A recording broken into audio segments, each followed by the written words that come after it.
Okay guys, Diddy has taken a major L when it comes to the Judge Arun, who basically denied the latest bail. Another L, guys, and this is a major blow to him. Hey guys, it's Murad Muradi, daily and consistent content, and let's get straight into this video.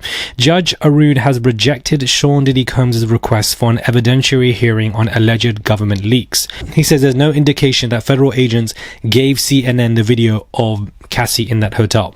The court is sensitive to Combs' concerns about the publication of stories claiming to disclose inside information about this case from unnamed federal law enforcement sources.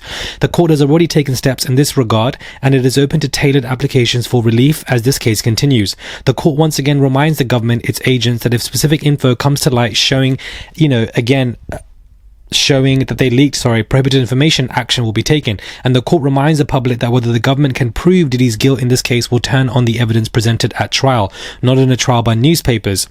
Cases are too often tried in newspapers before they are tried in court, and the cast of characters in the newspaper trial too often differ greatly from the real persons who appear at the trial in court and who may have been suffered. He continues, as to the Intercontinental Hotel video, Combs has not carried his burden enough to show that the government leaked it to CNN. Diddy argues that the most likely source of the leak is the government, but he doesn't point to any sound basis for this conclusion. Of course, him and his lawyers don't. Diddy lists 4 reasons for accusing the government, none of which is convincing. First, he argues that federal agents had already engaged in a months-long campaign of leaking information to the press by May 2024 when the CNN video was leaked, and so they had a demonstrated propensity to make such leaks. Second, he says that victim 1, Cassie, is not a likely source of the leak because there's no evidence she had access to the tape and she had no motive to approach law enforcement after receiving a substantial settlement from Diddy in another case. Third, Diddy surmises that an unrelated third party is not a likely source because such an individual would have sold the video instead of giving it to CNN.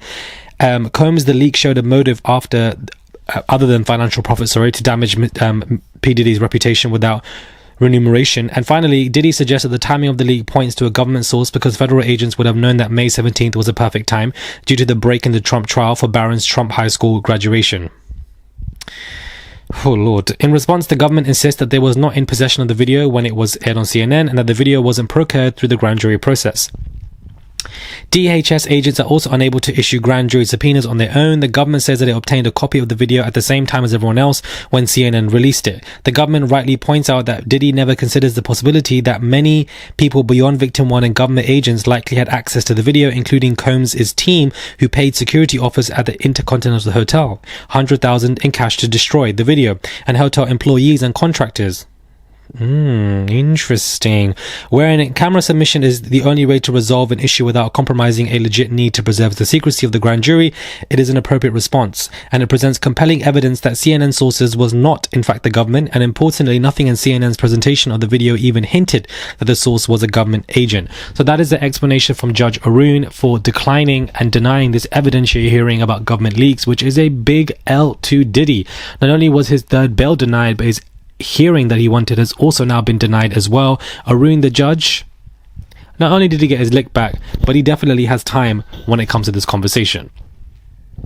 So what I'm not intrigued by is what the judge is saying here, that he basically said it basically could have been people who were told to go to the Intercontinental Hotel to say delete this footage, 100,000, to destroy it, and etc. And that one of these security officers, either from Diddy's side or from the hotel side, who were told to destroy it, probably kept a copy. And then somebody sent that to somebody to release it at this time after seeing all of this going on with Diddy all over again.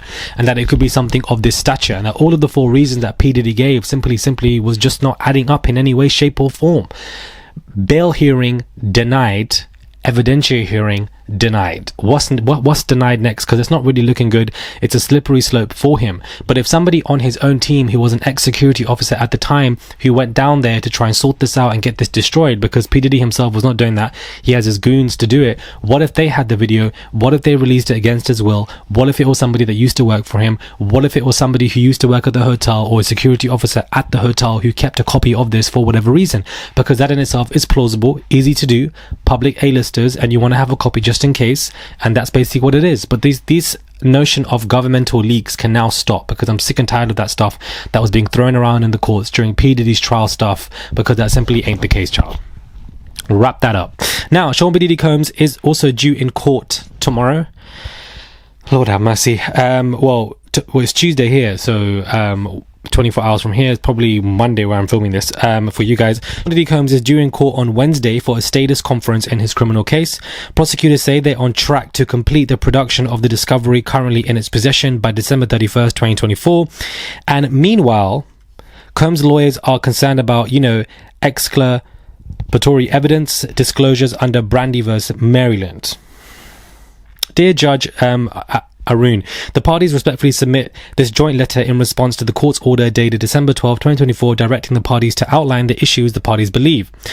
The government is on track to complete production of the discovery currently in its possession, which is great to see that the discovery and everything, there's basically no delays from their end, so that is great to see that.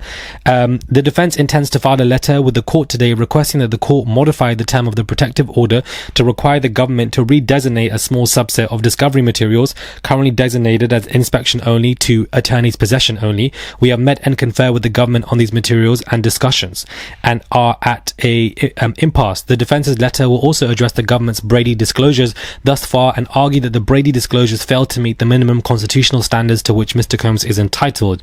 So they are basically saying in layman terms, Diddy's lawyers, that they want to change the inspection only for some material to attorney possession only. Why are Diddy's lawyers fighting to only have entitlement rights for some of the discovery material and label it as attorney possession only? Why are they doing that? Is it because they know that things are about to come out that are far worse than the Cassie video in this discovery phase? The discovery is on track. The prosecution are doing the work that they need to do. Nothing is being delayed, and it will be finished by the 31st of December. So does that mean that they know that some stuff is about to come out in the trial, and therefore they want to hone in and own some of it? That's what they're now asking the judge as a third demand, and we basically see what's going to happen. But Diddy has been taking major L's today, probably one of his worst days outside of bail denials, for the fact that your evidentiary hearing is denied. The governmental leaks have basically been confirmed and the government was not leaking anything. Jay-Z has denied you as well, beloved, as a friend, and I know you're fuming in your prison cell with your lover, friends and etc. And now you're asking for specific attorney possession only for some of these, discovery materials. The judge will probably ask you why and etc. And that is also going to be denied as well. It's been an exhausting day for P. Diddy. Denied, way back, forth, left, right, and center. And to me, it's just laughable that Diddy thinks that he's going to get out of here as a free man. I don't think that's going to happen, considering these L's that he is taking. But these are some major L's. Whew. This video was tiring because it was a lot of reading when it comes to, even my ring light is tired, child. My ring light is gone, I'm over it. Anyways, guys, this was just a court update to let you guys know what is going on, refresh yourselves, but also update you guys with the new court documents that have all been released in regards to P. Diddy, the judge's response, the hearing being denied, his new demands that he's asking now as well. Just a lot of all of that. Let me know what your thoughts are. Do subscribe, I would really appreciate it. Comment down below, give this video a thumbs up, and I'll catch you guys soon for another video.